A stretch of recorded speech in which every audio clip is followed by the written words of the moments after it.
wabarakatuh. Salam sejahtera bagi kita semua. Om Swastiastu, Namo Buddhaya, salam kebajikan. Perkenalkan, nama saya Awan. Saya selaku dosen pada program studi Diploma 1 Ground Handling pada Sekolah Tinggi Teknologi Kedirgantaraan Yogyakarta. Saya menjadi dosen dimulai pada bulan Desember tahun 2018 dan diamanahi untuk mengampu beberapa mata kuliah.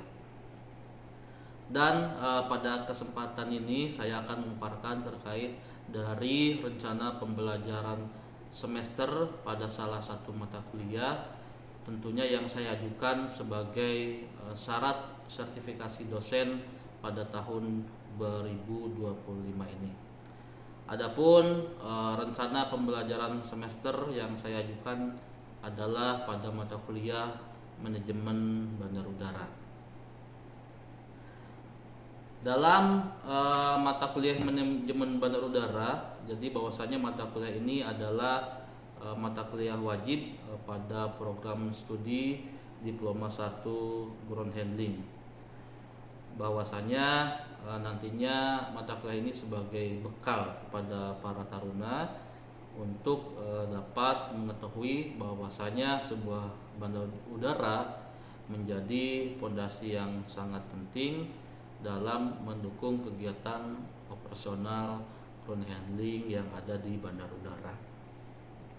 Kemudian dalam mata kuliah ini ada pembelajaran terkait tentang konsep umum bandar udara, kemudian kajian terhadap dari struktur organisasi pengelola bandar udara, kemudian kajian terhadap fasilitas, baik itu fasilitas pokok maupun fasilitas pendukung bandar udara, dan tentunya adalah alur serta fasilitas pendukung bagi kegiatan operasional ground handling yang ada di bandar udara, mulai dari kegiatan layanan penumpang beserta bagasi, kemudian alur kegiatan dari layanan terhadap pesawat udara, serta alur maupun layanan kegiatan dalam penanganan kargo maupun pos di terminal kargo bandar udara.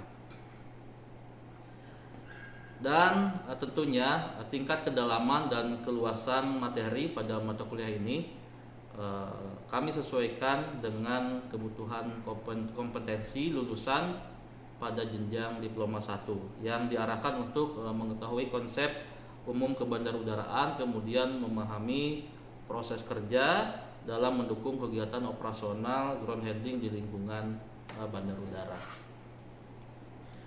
Berikutnya kami sampaikan bahwasanya dalam RPS ini ada 5 capaian pembelajaran lulusan. Jadi pada mata kuliah manajemen bandar udara ini ada 5 capaian pembelajaran yang harus dipenuhi. Capaian pembelajaran lulusan yang pertama yaitu mampu bekerja profesional dan memiliki ciri-ciri 5T, yaitu takwa, teknokrat, tanggap, tanggon, dan terengginas. Di mana 5T ini merupakan unsur sikap yang diturunkan dari misi Sekolah Tinggi Teknologi Kedirgantaraan. Tentunya dengan nilai-nilai 5T ini, STTKD berharap lulusannya nanti tidak hanya unggul dalam bidang keilmuan, tetapi juga memiliki karakter yang kuat, kemudian akhlak yang baik, dan tentunya mampu berkontribusi positif bagi masyarakat dan negara. Berikutnya adalah capaian pembelajaran lulusan yang kedua, yaitu mampu memahami konsep umum dan pengetahuan bidang ground handling di bandar udara. Jadi capaian ini menunjukkan bahwa program studi diharapkan memiliki kemampuan untuk memahami secara menyeluruh terkait dari konsep dasar pengetahuan tentang manajemen bandar udara, tentunya yang berkaitan dengan kegiatan ground handling di lingkungan bandar udara. Dan tentunya Kompetensi ini mencakup kemampuan memahami dari teori, kemudian prosedur operasional, serta regulasi yang menjadi dasar pelaksanaan layanan ground handling di bandar udara. Berikutnya kami sampaikan yaitu capaian pembelajaran lulusan yang ketiga, yaitu mampu melaksanakan serangkaian tugas spesifik ground handling dalam penanganan penumpang dan bagasi pada area keberangkatan dan area kedatangan di bandar udara. Jadi capaian pembelajaran ini menekankan bahwa lulusan tidak hanya mampu memahami konsep, tetapi juga memiliki kemampuan praktis dan sikap yang bisa terjun langsung ataupun dapat melaksanakan tugas-tugas operasional ground handling, khususnya dalam penanganan penumpang dan bagasi pada area keberangkatan dan kedatangan di bandar udara. Berikutnya adalah capaian pembelajaran lulusan yang keempat, yaitu mampu melaksanakan tugas spesifik ground handling dalam penanganan pesawat di area apron bandar udara. Capaian pembelajaran lulusan ini diharapkan agar lulusan memiliki kemampuan untuk melaksanakan tugas-tugas operasional yang berkaitan langsung dengan penanganan pesawat di area apron ataupun di wilayah tempat parkir pesawat di bandar udara. Ini merupakan kompetensi praktik yang sangat penting tentunya dalam dunia ground handling, karena berhubungan langsung dengan safety, kemudian dengan on time performance ataupun ketepatan waktu dalam mengendal pesawat, dan efisiensi dalam operasional kegiatan ground handling pada area sisi udara, yaitu di wilayah apron. Kemudian capaian pembelajaran lulusan yang kelima yaitu mampu melaksanakan tugas spesifik ground handling dalam penanganan kargo dan pos di bandar udara. Jadi capaian pembelajaran lulusan ini diharapkan agar lulusan mempunyai kemampuan praktis dan teknis dalam melaksanakan pekerjaan ground handling yang berhubungan mulai dari pengangkutan, penerimaan, penyimpanan, dan pengiriman kargo dan pos melalui udara atau biasa kalau di kami istilahnya bagaimana proses outgoing maupun incoming kargo di terminal kargo bandar udara. Selanjutnya kami akan sampaikan terkait detail rencana pembelajaran semester yang disusun. Ini terkait dengan CPMK atau capaian pembelajaran mata kuliah pada mata kuliah manajemen bandar udara. Baik, kami sampaikan terkait dengan capaian pembelajaran mata kuliah yang pertama, yaitu mampu memahami konsep umum bandar udara. Jadi apa saja bahan ajar yang akan kita jelaskan kepada taruna nantinya? Tentunya yang pertama adalah pengenalan konsep umum kebandarudaraan terkait dari peran, fungsi, hierarki, kemudian tujuan dari bandar udara itu sendiri. Kemudian juga terkait dari struktur organisasi pengelola bandar udara beserta tugas pokok dan fungsi jabatan dari masing-masing pengelola bandar udara. Kemudian juga kita sampaikan terkait dengan klasifikasi bandar udara baik untuk bandar udara domestik dan bandar udara internasional. Tentunya ini merupakan tahapan awal kemampuan yang harus dipelajari oleh para taruna terkait dengan konsep umum dari manajemen bandar udara. Berikutnya akan kami sampaikan juga terkait dengan CPMK yang kedua, yaitu mampu menjelaskan fasilitas pokok dan fasilitas penunjang di bandar udara.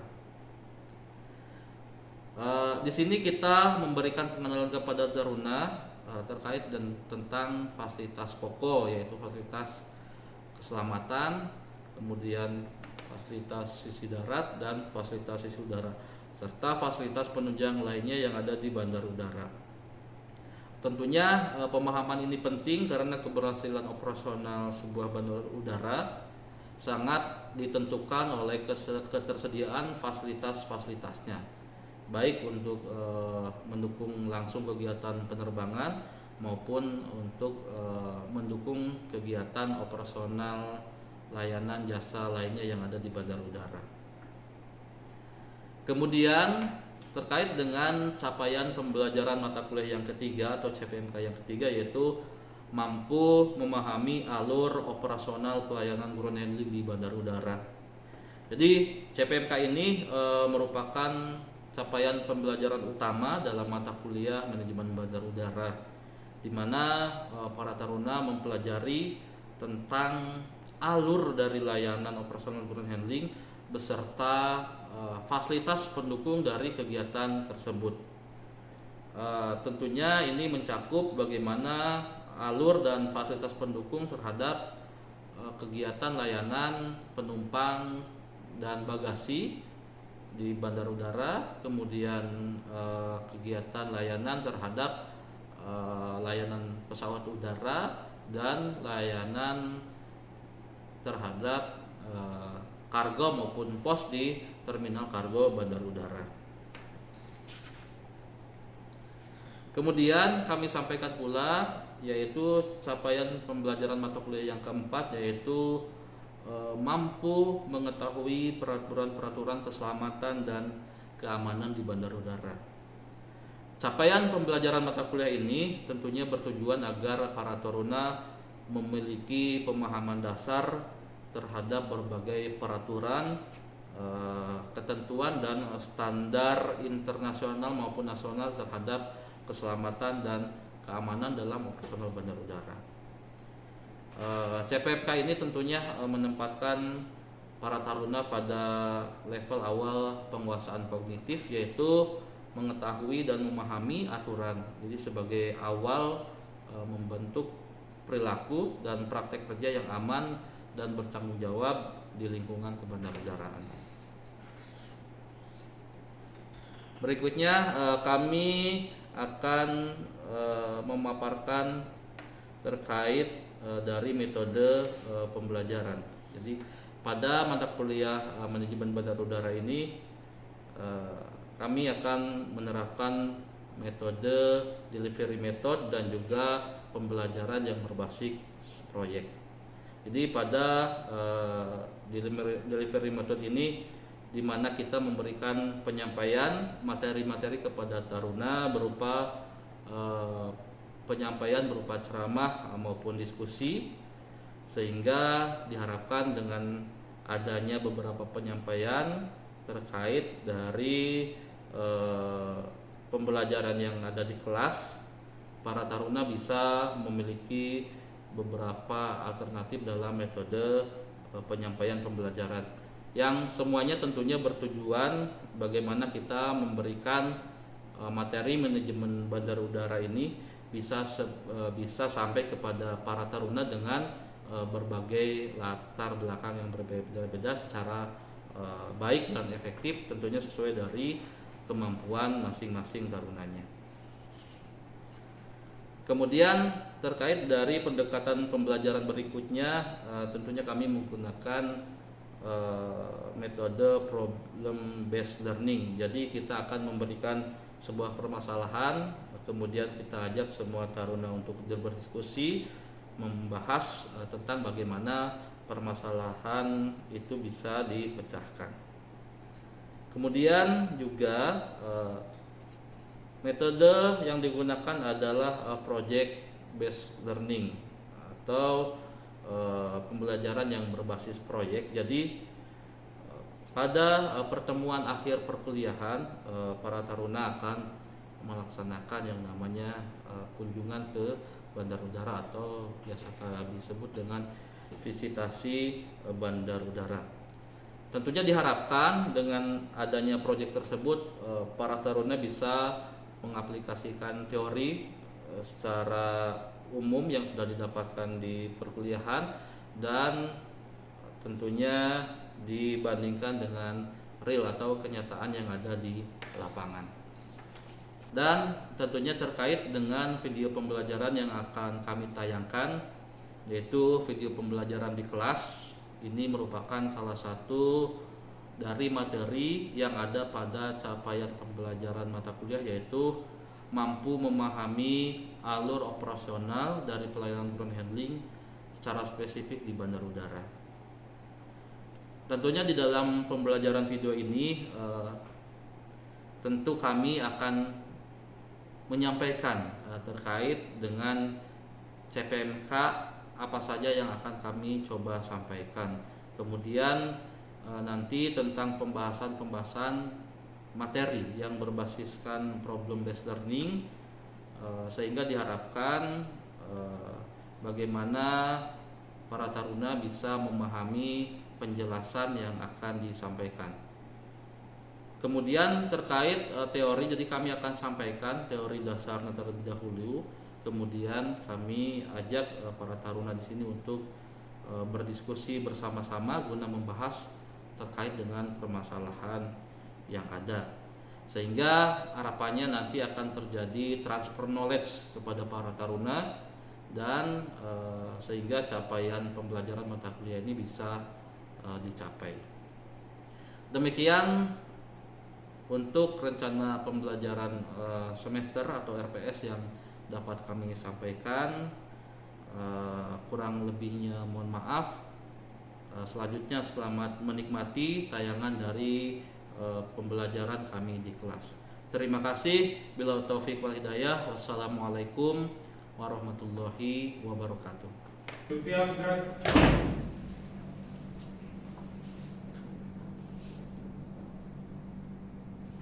Apa kelas delta yang menerima perkuliahan? Lanjutkan.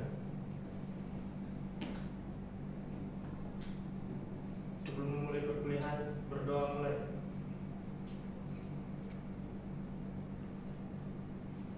Berdoa selesai.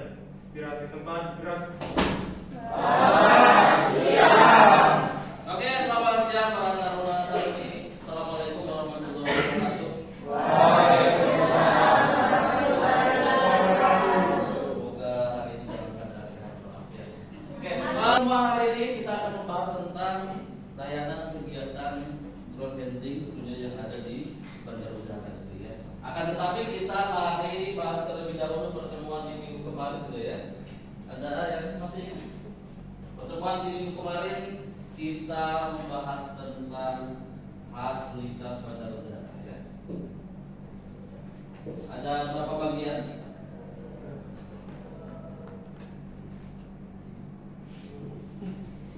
Satu, fasilitas.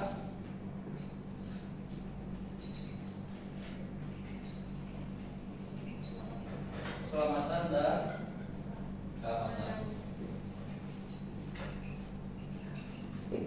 Contohnya unit PKPPK ya, atau yang sekarang disebut dengan Water Rescue Firefighting. Fasilitas jasa udara. Sebagai contoh,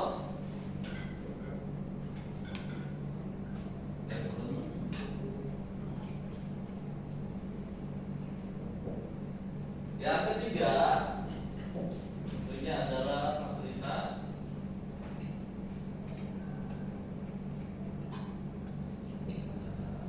apa saja?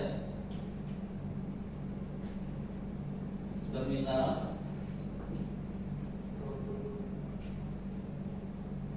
parkir, dan lain-lain. Oke. Yang berikutnya adalah persyaratan pelayanan keberangkatan gitu ya. Jadi yang pertama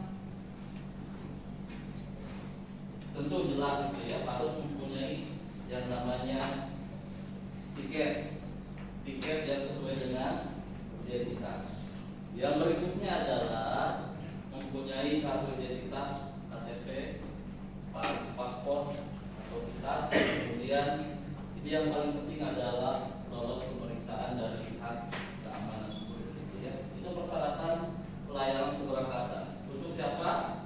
Untuk penumpang dan barang bawaannya, berarti gitu ya. Oke. Baik, dari sini ada yang coba menafsirkan bagaimana alur pergerakan penumpang domestik ya. Jadi alur dari keberangkatan itu ya.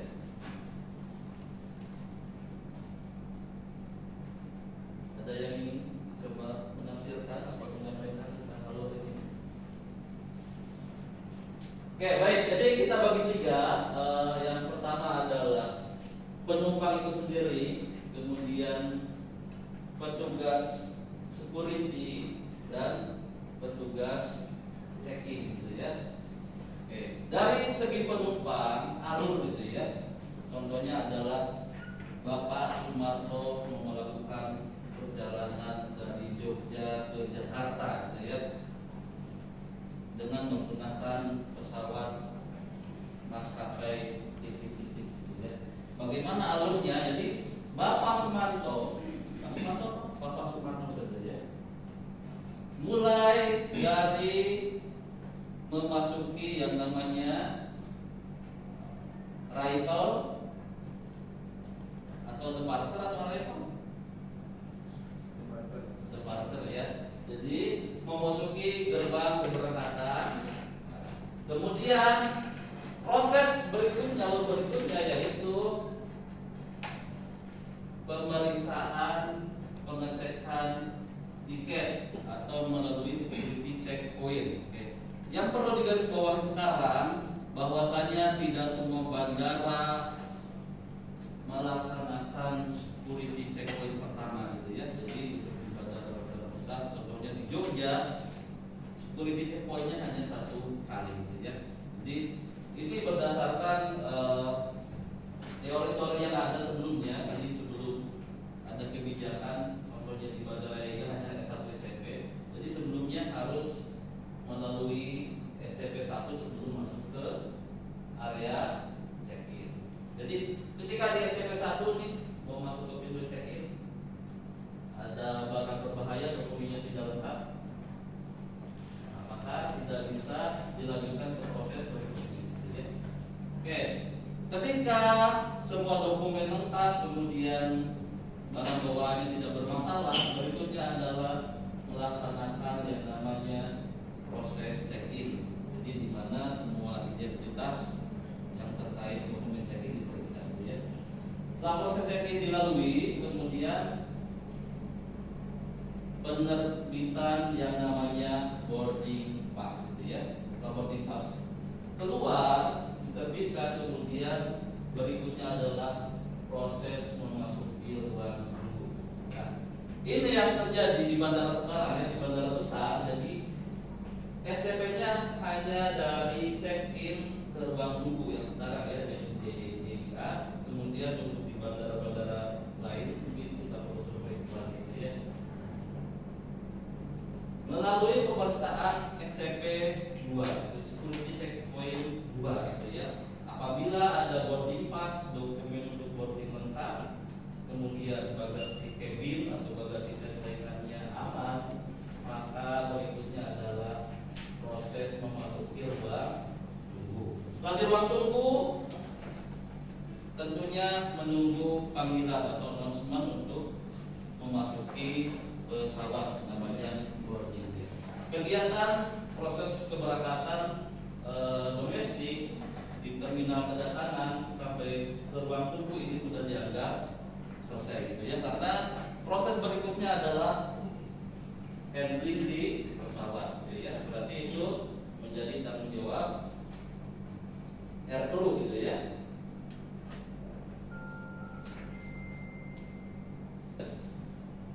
Kedatangan. Dari kedatangan tentunya pesawat sampai di bandara tujuan. Apabila penumpangnya bawa bagasi, tentu harus mengambil bagasinya di mana di hall kedatangan ya, biasanya di conveyor belt nanti ya.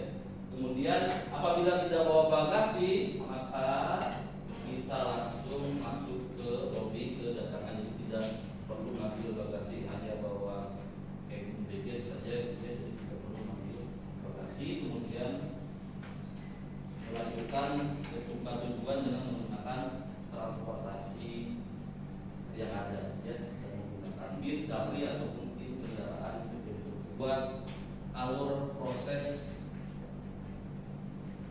keberangkatan dan kedatangan ya, keberangkatan dan kedatangan di bandara ya, keberangkatan dari bandara asal dan sampai tiba di bandara tujuan ya.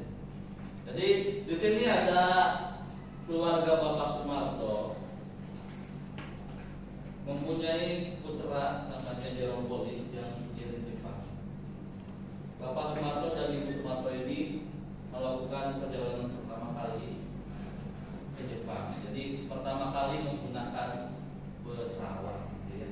Lalu pengambilan bagasi, setelah itu ke area bea cukai, pemeriksaan bea dan cukai. Setelah prosesnya semua selesai, penumpang boleh keluar dari area kedatangan. Oke, baik, terima kasih Taruni Lucia atas penjelasannya. Silakan duduk kembali. Oke, jadi tadi sudah disampaikan oleh Tarun Azumar dan Tarun Lucia. Jadi pada intinya di tugas ini adalah penerbangan internasional. Jadi ada beberapa fungsi di bandara yang memang digunakan untuk penerbangan internasional. Salah satunya adalah fungsi pemerintahan, adanya bagian imigrasi, bea dan fasilitas terhadap kegiatan operasionalnya ya. Dalam pembahasan ini adalah alur pergerakan penumpang dan barang atau biasa disebut dengan bagasi itu ya. Kemudian terkait dengan sarana dan prasarana pelayanan jasa penumpang pesawat udara, tentunya kita akan berbicara dengan fasilitas gitu ya. Yang pertama adalah fasilitas pemeriksaan penumpang dan bagasi. Ini sebagaimana kita ketahui ya, untuk bagasi, untuk penumpang bagasi ada X-ray bagasi, kemudian ada X-ray cabin juga, waktu metal detector atau WTMD, gawang ataupun gate scanner pemeriksaan keamanan, kemudian handheld metal detector, body scanner dan repulsive detector. Ini merupakan sarana dan prasarana dari pemeriksaan penumpang dan bagasi, tentunya harus disediakan oleh pengelola bandar udara.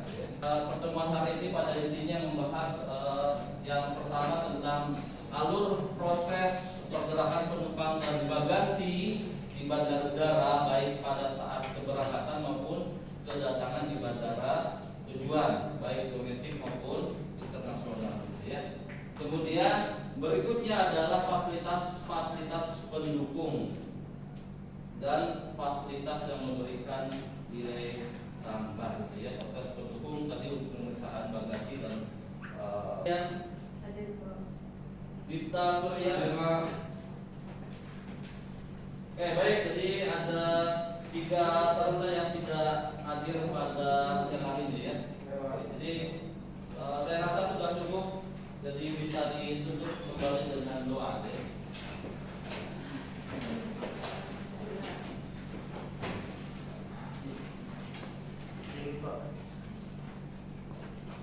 Duduk siap gerak.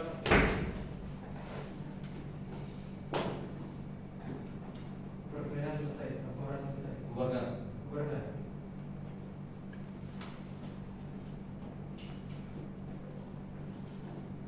Mengakhiri perpilihan pada siang hari ini, berdoa mulai.